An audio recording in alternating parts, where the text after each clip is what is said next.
आइए हम सब चलते हैं कहानियों के आसमान में, लेकिन उससे पहले आपको चैनल को सब्सक्राइब करना होगा और बेल आइकन को भी दबाना होगा। अरे वाह, बहुत जल्दी आपने ये काम कर दिया। तो चलो अब चलते हैं कहानियों के आसमान में। ये कहानी का शीर्षक है काले ड्रेस वाली परी का जादुई कालीन। ये कहानी है वस्त्रपुर नाम के शहर की, जहाँ डिम्पी अपने पिता और उसकी सौतेली माँ के साथ रहती थी। डिम्पी की सौतेली माँ भावना की भी एक बेटी थी जिसका नाम शीला था। भावना कभी भी दोनों बेटियों में फर्क नहीं करती थी, दोनों के लिए हर चीज बराबर की आती थी। लेकिन शीला को डिम्पी बिल्कुल पसंद नहीं थी, वो उससे हमेशा चिढ़ती रहती थी। एक ही कॉलेज में पढ़ने के बावजूद शीला डिम्पी के साथ जाना पसंद नहीं करती थी। शीला, चलो हम साथ में कॉलेज चले। मैंने कितनी बार तुमसे कहा है कि मुझे तुम्हारे साथ कॉलेज नहीं जाना। तुम क्यों हर बार मुझसे एक ही सवाल करती हो? हम एक ही कॉलेज में तो पढ़ते हैं, और क्या मैं तुम्हारी बहन नहीं? नहीं, मैं तुम्हें अपनी बहन नहीं मानती। चलो हटो यहाँ से, मुझे कॉलेज जाना है। शीला गुस्से में डिम्पी से इतना कहकर कॉलेज चली जाती है। कॉलेज पहुंचकर, स्टूडेंट, आज मैं आपको एक प्रोजेक्ट देने वाली हूँ, तैयार हो? Yes professor. प्रोफेसर सभी स्टूडेंट्स को प्रोजेक्ट असाइन कर देती है। डिम्पी अपनी कॉलेज की कई सारी बातें अपनी सौतेली माँ को भी कहती थी। ये सुनकर, अरे बेटा, मुझे तो बहुत ही मजा आता है तुम्हारी कॉलेज लाइफ के बारे में सुनकर। तुम्हें कोई भी मेरी मदद चाहिए हो प्रोजेक्ट बनाने में तो मुझे बताना बेटा। हाँ माँ, जरूर कहूँगी। तुम पढ़ाई करो, मैं तुम्हारे और शीला के लिए नाश्ता बना देती हूँ। माँ, आज केक खाने का बहुत मन है, प्लीज बना दोगी? हाँ बेटा, जरूर। शीला को भी केक बहुत पसंद है। ये सारी बातें शीला दरवाजे पे खड़े होकर सुन लेती है।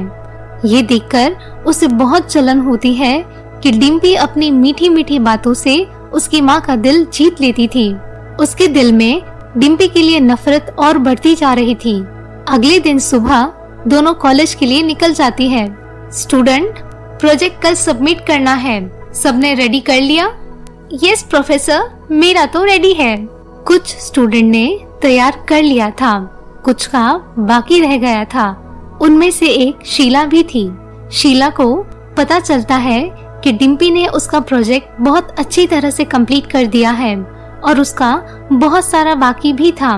उसने सोचा कि क्यों न कुछ प्यार से बात करके वो डिम्पी से अपना प्रोजेक्ट करवा ले। घर जाकर शीला डिम्पी के कमरे में जाती है और कहती है, पढ़ाई कर रही हो डिम्पी? अरे आओ ना, मेरा तो चलता रहेगा। वो मुझे तुम्हारी मदद चाहिए थी प्रोजेक्ट में। हाँ बताओ ना, क्या मदद करूँ? बहुत सारी चीजें मुझे नहीं समझ आ रही है, तो कैसे कंप्लीट करूँ प्रोजेक्ट? अरे कोई बात नहीं, लाओ मैं तुम्हारा प्रोजेक्ट कर देती हूँ। पक्का कर दोगी? हाँ हाँ, लाओ बताओ तुम्हारा प्रोजेक्ट। डिम्पी का स्वभाव बहुत ही अच्छा था। शीला के बुरे तरीके से बात करने के बाद भी वो हमेशा उसकी मदद करती थी, लेकिन शीला को वो तभी नापसंद ही थी। कॉलेज में सब स्टूडेंट्स अपना प्रोजेक्ट सबमिट कर देते हैं और प्रोफेसर को डिम्पी का प्रोजेक्ट बहुत ही पसंद आता है। प्रोफेसर डिम्पी के प्रोजेक्ट की बहुत तारीफ करने लगते हैं। ये देखकर शीला को बहुत ही गुस्सा आने लगता है। मेरा प्रोजेक्ट भी तो इस डिम्पी ने ही किया था, तो मेरे प्रोजेक्ट की तारीफ प्रोफेसर ने क्यों नहीं की? इसका मतलब डिम्पी ने जानबूझकर मेरा प्रोजेक्ट अच्छा नहीं बनाया। मैं उसे छोड़ूंगी नहीं। घर जाकर शीला बहुत गुस्से में डिम्पी से बात करती है। डिम्पी, तुमने मेरा भी तो प्रोजेक्ट बनाया था ना, तो मेरे प्रोजेक्ट की तारीफ क्यों नहीं की प्रोफेसर ने? शीला, तुमने आधा प्रोजेक्ट बना लिया था। मैंने मेरे में लास्ट में जो भी लिखा था वो तुम्हारे में सेम ही किया था। शायद आगे का प्रोफेसर को नहीं पसंद आया होगा। तुम झूठ बोल रही हो, तुमने ही कुछ खराब किया होगा। ये सारी बातें सुनकर भावना कहती है, शीला बेटा, ये कौन सा तरीका है अपनी बहन से बात करने का? इसने आज मेरा प्रोजेक्ट खराब किया है माँ। अच्छा, तो अगर तुम्हें अपने प्रोजेक्ट का इतना ही था तो तुमने खुद से क्यों नहीं किया? डिम्पी से क्यों कहा प्रोजेक्ट करने के लिए? माँ, तुम अभी इसकी ही तरफदारी करोगी ना? मैं तो गलत ही होती हूँ। हाँ शीला, इस बार तुम गलत हो। शीला रोते हुए अपने कमरे में चली जाती है और बैठकर वो यही सोचती है कि वो डिम्पी का क्या करे। कुछ भी हो जाए, मैं डिम्पी को इस घर में नहीं रहने दूंगी। मेरी माँ को मेरे खिलाफ कर दिया है। डिम्पी शीला से बात करने उसके कमरे में जाती है। शीला, चलो खाने का वक्त हो गया है, तुम सब खा लो, मुझे भूख नहीं है।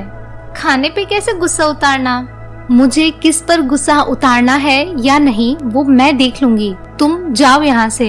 ये सारी बातें सुनकर भावना कहती है, चलो बेटा, इसे खाना होगा तो ये खा लेगी।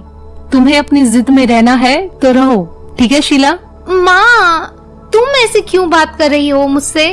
तो क्या करूँ, तुम भी तो अपनी जिद में बैठी हो ना। गलती तो इसकी थी ना माँ।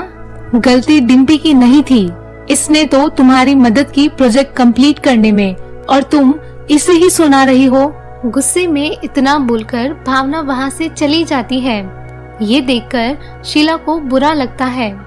बैठे बैठे शीला सोचती है कि कल से घर में डिम्पी उसे नहीं दिखनी चाहिए। मैं आज रात ही कुछ ऐसा करती हूँ कि डिम्पी दिखे ही ना।